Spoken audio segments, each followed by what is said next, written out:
Contrôler son souffle est un des principes élémentaires dans chaque art martial. Non pas qu'on soit expert dans le domaine, on n'est même pas des novices, mais être élevé devant la télé des années 90-2000, ça a de bons côtés. Et ce fameux souffle, il est sublimé dans Kimetsu no Yaiba. Après un entraînement durant des mois, voire des semaines à éviter la mort, les poumons peuvent donner au corps ce dont il a besoin, et le souffle naît. Chacun d'eux est puissant et tout spécifique à des écoles. Alors aujourd'hui sur Raftel Manga, on vous parle de ça, on vous parle de tous les souffles existants, de tous leurs utilisateurs et de tous leurs mouvements. Et ça, vous allez trouver ça super intéressant. Bien sûr, cette vidéo, elle va conclure les 2 semaines de Demon Slayer, et la semaine prochaine, vous aurez droit à du Full Metal.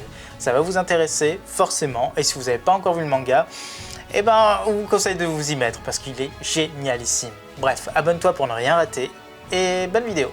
Attention, cette vidéo contient énormément de spoils, surtout sur la fin du manga. Donc si tu n'es pas à jour, ne la regarde pas, mais tu laisses un j'aime, et tu peux y aller, tu peux laisser même la vidéo tourner sans regarder. Nous, ça nous fait plaisir.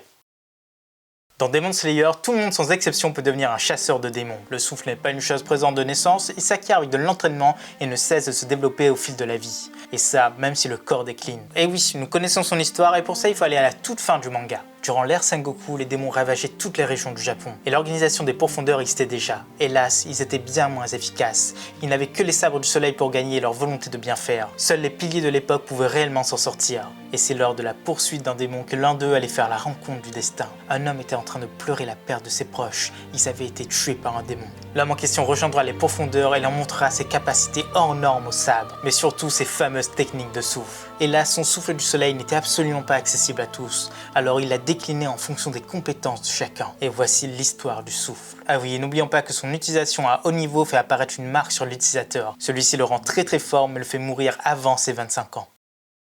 Numéro 1. Le souffle originel. Le souffle du soleil est le plus ancien d'entre tous, et comme dit dans l'introduction, il a été créé par le premier des utilisateurs de souffle. C'était un certain Yoruichi Tsugikuni. C'était totalement inné chez lui. Ce souffle, en plus de trancher efficacement, permet à son utilisateur de reproduire les effets du soleil sur les démons. Muzan en a fait les frais, les blessures qu'il a reçues ont continué de brûler jusqu'à la fin de sa vie. D'ailleurs, ce souffle est surnommé le souffle originel, le seul qui peut tuer Muzan, même si le maître en la matière n'a pas réussi à saisir sa chance quand il s'est présenté à lui. Peu de temps après, Muzan a ensuite fait exterminer tous les détenteurs de ce souffle, et Yoruichi a dû faire preuve d'ingéniosité. Il a appris à Sumiyoshi Kamado sous forme de danse du dieu du feu, quelqu'un qui n'avait strictement rien à voir avec les chasseurs de démons, et c'est devenu une danse transmise de père en fils jusqu'à Tenjiro. Ce souffle en lui-même contient 13 mouvements. La valse foudroyante, le paradis bleu, le miroir brûlant écarlate, l'arc-en-ciel parélique, le char enflammé, le soleil qui réduit les eaux en cendres, l'estoc brillant du soleil, la chaleur ondulante, le coucher du soleil, la raie de lumière, le halo solaire danse draconique, la valse enflammée, et enfin le 13e mouvement qui n'est autre que la répétition de l'ensemble. Et c'est la seule façon d'atteindre tous les organes de Muzan en même temps. Et enfin, la marque de l'utilisateur éveillé ressemble à une brûlure sur son visage. Numéro 2. Les souffles secondaires. On les appelle souvent les souffles principaux, tout simplement car le souffle du soleil a été oublié au fil du temps, et donc les différents souffles qui ont été développés par les disciples de Tsugikuni sont devenus les principaux. Le tout premier, c'est le souffle de l'eau. C'est d'ailleurs le premier souffle à apparaître dans la série. Historiquement, on ne connaît absolument pas l'utilisateur qui l'a développé, mais son utilisation a persisté durant des centaines d'années et a atteint un certain Sakamonji Urukadaki.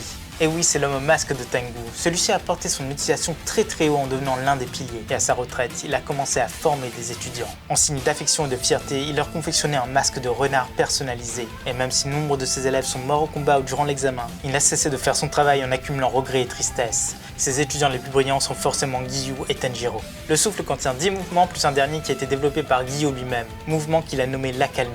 Concernant la marque, elle ressemble à de l'écume sur le visage de l'utilisateur. Et enfin, ce souffle est à l'origine de pas mal d'autres souffles, mais on en parlera dans la dernière partie. Le second souffle dérivé est celui de la flamme. Pour le coup, c'est assez étonnant, mais il appartient à une seule famille, les Rengoku.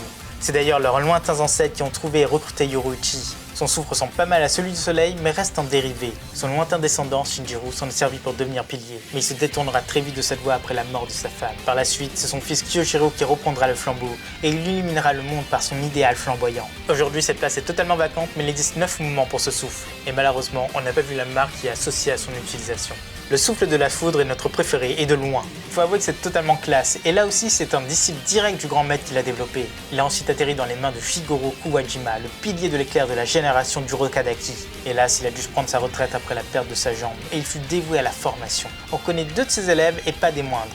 Zenitsu l'endormi et Kaigaku, le traître qui deviendra l'une des lunes supérieures. Ce choix malheureusement conduira à la mort de son maître par seppuku. Bref, là aussi on a 6 mouvements plus un inventé par Zenitsu lui-même, celui du dieu du feu céleste. Et forcément, aucun utilisateur connu n'a éveillé la marque aujourd'hui. Le souffle de la roche est l'avant-dernier à avoir été introduit, c'est celui de Gyumei Himejima. Il semble nécessiter une force brute surdéveloppée et correspond bien en profondeur le plus puissant. Mais en vrai, il n'y a pas grand chose à dire sur lui, à part qu'il possède 5 mouvements et tous miment la force de la terre. La marque qui lui est associée semble se développer sur les bras et ressemble à des craquements.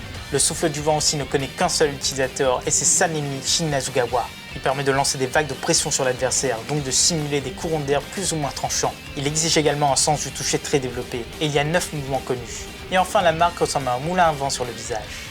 Et enfin, parmi les souffles dérivés, on a un dernier souffle dont l'existence a été bien gardée. C'est le souffle de la lune. Son utilisateur n'est autre que le frère de Yoriichi. Son nom de démon c'est Kukoshibo et il ne l'a jamais transmis car il était en quête d'immortalité. En vrai, pourquoi se chercher un successeur quand on se croit immortel ?